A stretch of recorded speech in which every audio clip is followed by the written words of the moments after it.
అబ్బాబాబాబాబాబా నాటు పీతలు గుడ్డు పీతలు అనమాట. చాలా బాగుంటాయి. గుడ్డు పీతలు అంటే కనబడపోవడం కాదు, దాన్ని గుడ్డు ఉంటాయి అనమాట ఇందులో, అందుకే గుడ్డు పీత అంటారు. ఈ జ్యూసు గీసు అబ్బాబాబాబాబా సూపర్ గా ఉంటది. చితనా మరి పెట్టేస్తాను బావా.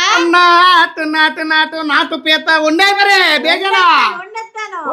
ముందుగా ఈ కనిపిస్తున్న మసాలాలన్నింటినీ మిక్సీ జార్ లో వేసుకుని మెత్తగా గ్రైండ్ చేసుకుని తర్వాత 4 ఉల్లిపాయ ముక్కలను కూడా వేసుకుని మెత్తగా గ్రైండ్ చేసుకుని పక్కన పెట్టుకోవాలి. ఇప్పుడు మూకుట్లో ఆయిల్ వేసుకుని ఘాట్లు పెట్టుకున్న పచ్చిమిర్చిని వేపుకొని పక్కన ఉంచుకున్న మసాలా ముద్దను వేపుకొని సాల్ట్ వేసుకుని కలుపుకొని మగ్గించుకోవాలి. ఇప్పుడు అలా మగ్గిన మసాలా ముద్దలో మన కూరలకు రుచినిచ్చే సీక్రెట్ ఇంగ్రీడియంట్ అయిన ట్రూ చిల్లీ కారాన్ని అయితే వేసేసాను. నేను ఈ కారాన్ని ఎందుకు వాడతానంటే ఈ కారంలో ఎటువంటి కలర్స్ కానీ ప్రిజర్వేటివ్స్ కానీ లేకుండా నేరుగా మిర్చి రైతుల నుంచే మంచి మిర్చిని ఎంపిక చేసుకుని పాత అమ్మమ్మ నాన్నమ్మ కాలం నాటి సాంప్రదాయ పద్ధతుల్లోనే కారాన్ని అయితే తయారు చేస్తారు. ఇలా మగ్గిన మసాలా ముద్దలో శుభ్రం చేసి కడిగి పెట్టుకున్న పీతలను అయితే వేసుకుని కలుపుకొని కొంతసేపు మూత పెట్టుకుని మగ్గించుకుని తర్వాత చింతపండు పులుసును పీతలు ములిగేలా వేసుకుని మూత పెట్టుకుని పీత ఉడికేంత వరకు ఉంచుకుని సాల్ట్ సరిపోయిందో లేదో చూసుకుని కొంచెం దగ్గరగా చేసుకుంటే పీతల పులుసు రెడీ అయిపోయినట్టే.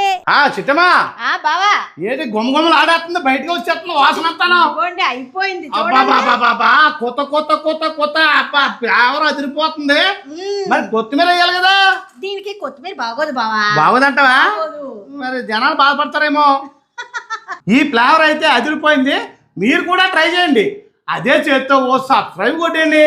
అలాగే సహారా ఫ్యామిలీ వాస్ ఇన్స్టాగ్రామ్ కూడా ఉంది, దానికి కూడా ఒక ఫాలో కొట్టండి. మరి అక్కడ రావట్లేదు మరి మీరు.